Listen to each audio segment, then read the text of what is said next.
The first question is it vested or is it contingent? To resolve that question, you have to ask yourself two questions.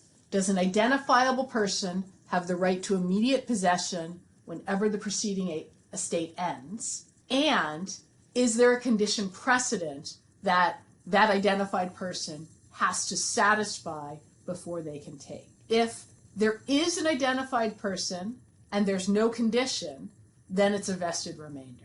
If either there's a condition that has to be satisfied before the remainder becomes possessory, or there's no identifiable person yet to take the remainder, then it's a contingent remainder. So, way to think about this, back to that grant of to A for life, then to A's children.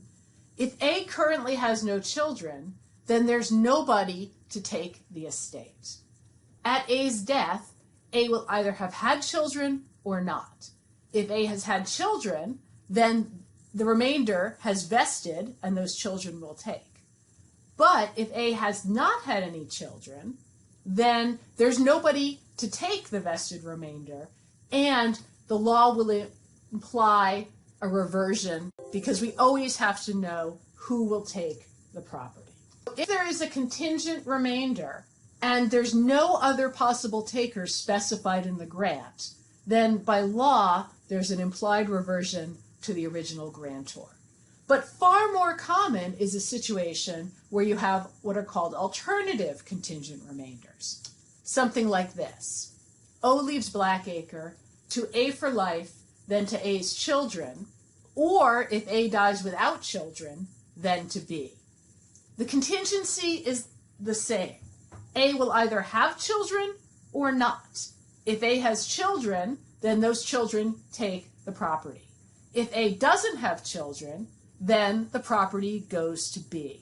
The contingency is A having children, and A and B have alternative contingent remainders, because one or the other will take for sure. We just don't know which one yet. So let's do a problem. O conveys Blackacre to A for life, then to A's children who shall reach 21. At the time, A has a child, so the A's children part of it is satisfied, but the child, B for Barnaby, is only 17. So there's a contingency that the child hasn't satisfied yet. So if we're going to categorize these interests at the time they're created, to A for life creates a life estate, then to A's children who shall reach 21 creates a contingent remainder in A's children. Because no child has yet satisfied that contingency, there has to be an implied reversion to O. Possibility of reverter in O, because a possibility of reverter is the estate that follows a fee simple defeasible. There's not a contingent remainder in O, because when the contingency is that it might revert back to the original grantor, we don't call it a contingent remainder, we call it a reversion. And that matters later on when we talk about the rule of perpetuity. So right now, even though it might seem a little pedantic, just make sure you understand that O never has a contingent remainder. Under this situation, where there's a contingent remainder and no alternative taker, what O has is a reversion. So let's see what happens as time passes. Same grant 4 years later. B, who was 17 when the grant was made, is now 21. And A, let's assume A is still alive. Remember, the grant from O was to A for life, then to A's children who shall reach 21.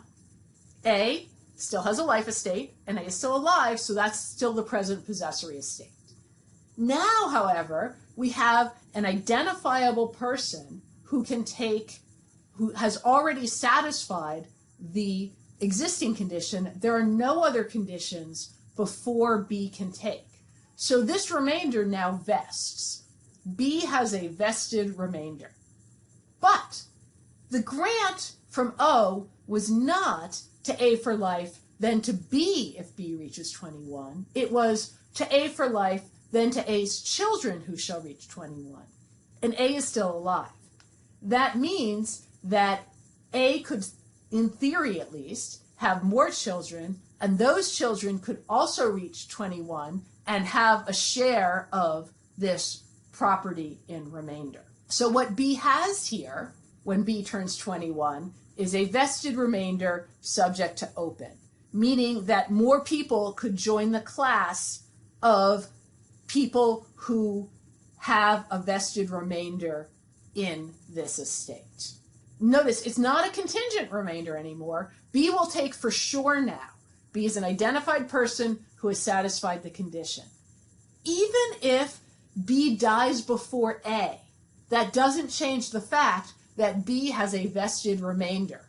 And the remainder would either pass through B's will or B's intestate succession. One thing to know is a vested remainder is an estate that can be alienated, it can be inherited, and it can be devised. So once B has a vested remainder, even though it's subject to open, B can pass that on to either by will or via intestate succession.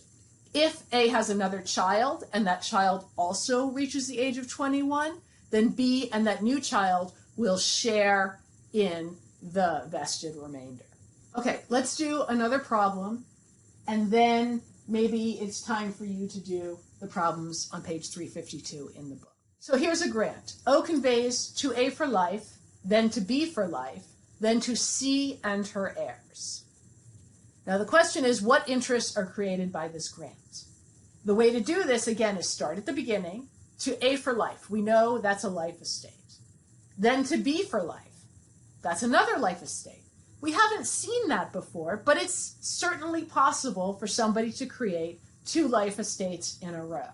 Both A and B are people, are named people that O knows. So think of it as to Adam for life, then to Belinda for life, then to C and her heirs. So maybe somebody would do that because they have a sister and a brother, right? And they want to leave it in life to both of them.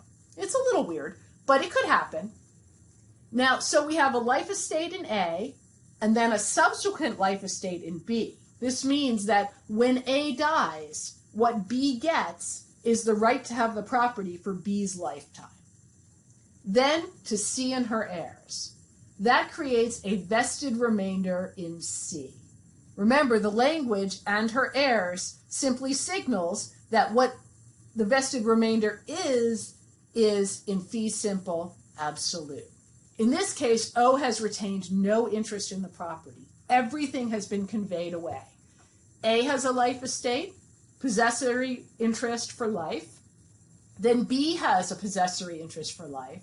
And then C takes the remainder. C waits patiently through A's life and then B's life, and then C takes.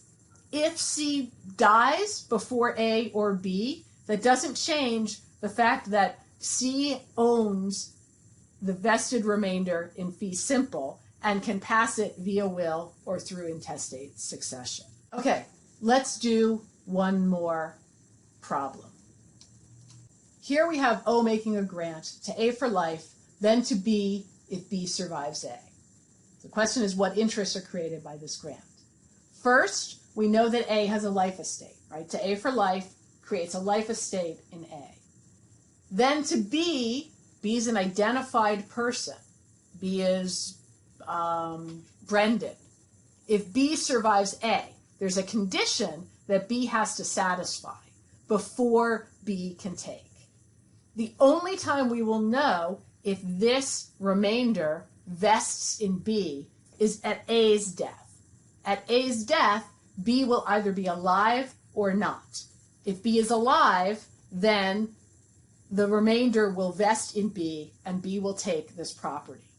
If, however, B dies before A, then the property would revert to O. This is a good place to stop and to have you work on the problems on page 352.